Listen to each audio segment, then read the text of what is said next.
Please subscribe and share my channel SSV Entertainment with your friends. दोस्तों, चर्चा programme में मैं आप सभी का बहुत बहुत स्वागत करता हूं। आज के इस प्रोग्राम में हम चर्चा करेंगे महाराजा दलीप सिंह की बेटी और महाराजा रंजीत सिंह की पोती सोफिया दलीप सिंह की ज़िंदगी के बारे में। आज हम सोफिया दलीप सिंह की बात इस प्रोग्राम में इसलिए कर रहे हैं क्योंकि हमारे भारत के 90% लोगों को महाराजा दलीप सिंह के परिवार और बच्चों के बारे में पता ही नहीं होगा। शायद सोफिया के बारे में थोड़े पढ़े लिखे लोग जानते हों कि कैसे उन्होंने इंग्लैंड में औरतों को मर्दों की तरह वोट डालने का अधिकार दिलाकर अपने दादा महाराजा रंजीत सिंह का नाम रोशन किया।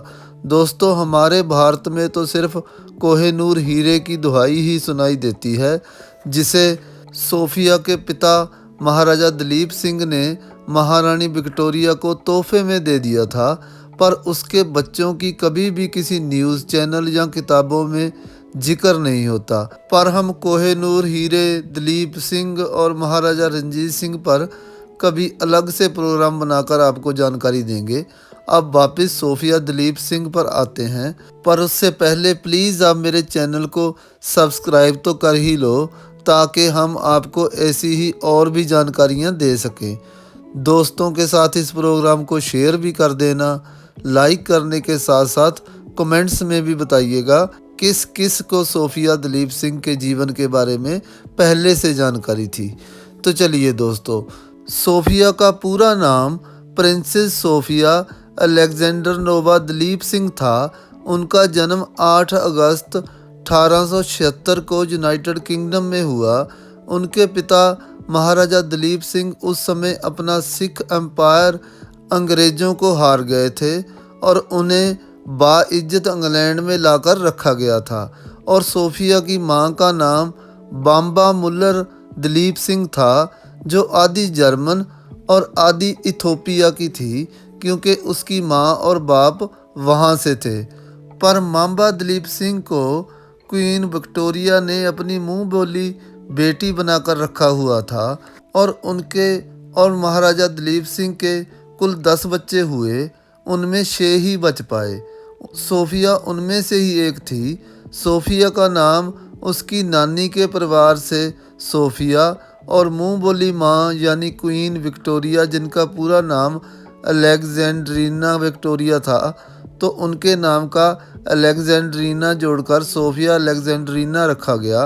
कई किताबें ऐसे भी कहती हैं कि महारानी विक्टोरिया सोफिया को जिंदा बुलाती थी, जो उसकी दादी जी यानी महाराजा रंजीत सिंह की रानी जिंद कौर की याद में कहती थी। सोफिया बहुत फैशनेबल थी, कुत्ते पालने की शौकीन भी थी, फोटोग्राफी और साइकिलिंग भी करने का उसे बहुत शौक था। उनको गरीब लोगों की मदद करने और मजबूरों की आवाज़ बनने के लिए क्वीन विक्टोरिया ने ही प्रेरित किया था।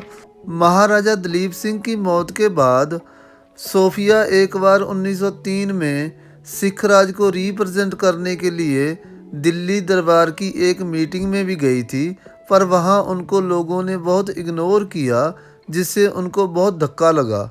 फिर वो 1907 में अमृतसर और लाहौर भी गई थी। वहाँ पर वो अपने रिश्तेदारों और सिख राज के कुछ अहदेदारों से मिली, पर जब उसने अपने राज के लोगों को दुख में देखा तो सोफिया को पता चला कि उनके दादाजी के जिंदा रहते हुए ये लोग कितने खुश थे और हमारे परिवार ने क्या क्या खो दिया अपने आप को ब्रिटिश राज को सरेंडर करके। और तब उन्होंने गोपाल कृष्णा गोखले और लाला लाजपत राय के सवालों का सामना करते हुए उनको सिख राज क्यों सरेंडर करना पड़ा पूरी जानकारी भी दी। सोफिया की इन मीटिंगों की वजह से उस पर ब्रिटिश सरकार ने कई चार्जेस भी लगाए, क्योंकि वो वेस्टमिनिस्टर पैलेस होटल में महात्मा गांधी से भी मिलने गई थी। यानी भारत की आज़ादी के लिए जितनी गांधी जी ने उनसे मदद मांगी थी, वो सोफिया ने की थी। फिर 1909 में सोफिया ने औरतों की social and political union join कर ली, और तब इंग्लैंड में औरतों को वोटिंग का राइट नहीं होता था। जिसके लिए सोफिया ने पूरे इंग्लैंड में आवाज़ उठाई, धरने लगाए, यहाँ तक कि जेलों में भी गई, क्योंकि वो एक प्रिंसेस थी, उनका बहुत नाम था। इसलिए लोग उनके नाम से इस मूवमेंट को बहुत चंदा भी दे देते थे।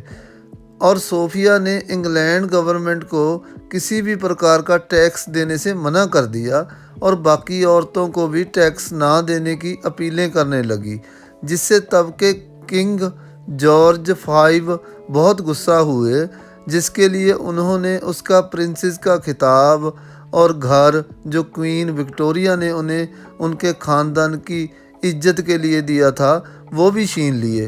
पर उसके अंदर का इंडियन खून चुप तो बैठने वाला ही नहीं था। उसने अपनी ये मुहिम बाकी देशों में भी चलानी शुरू कर दी, जहाँ जहाँ अंग्रेज़ों का राज था। पर अत तो तब हो गई जब वो 300 औरतों को लेकर इंग्लैंड के प्रधानमंत्री चर्चिल को मिलने चली गई।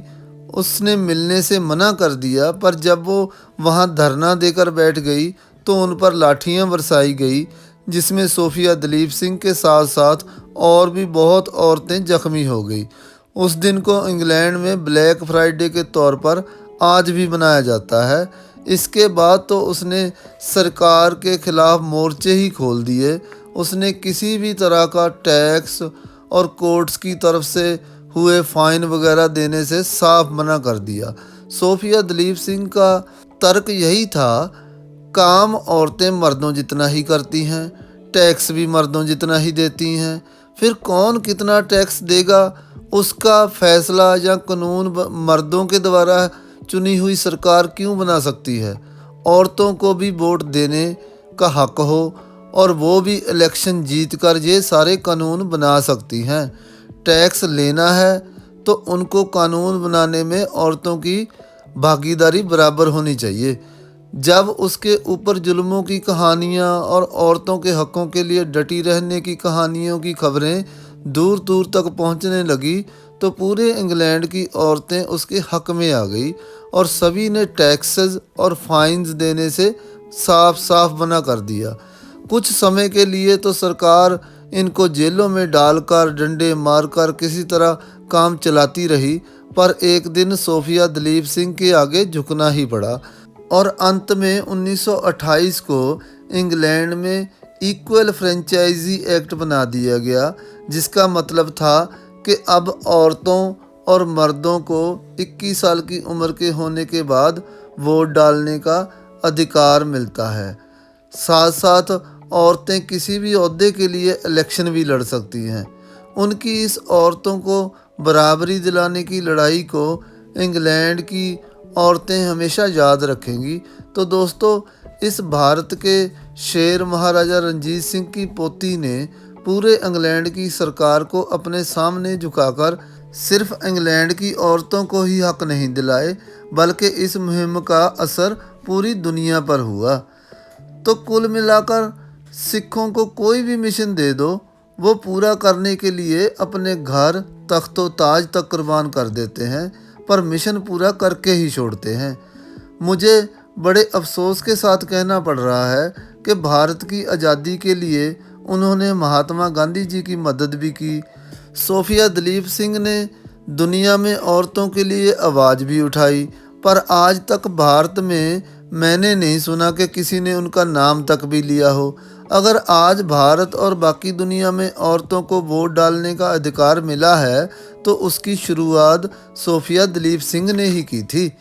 तो अपने कामों की वजह से वो वैसे तो आज भी हर औरत में ज़िंदा है, पर उनका शरीर 22 अगस्त 1948 को हमेशा हमेशा के लिए इस दुनिया से चला गया।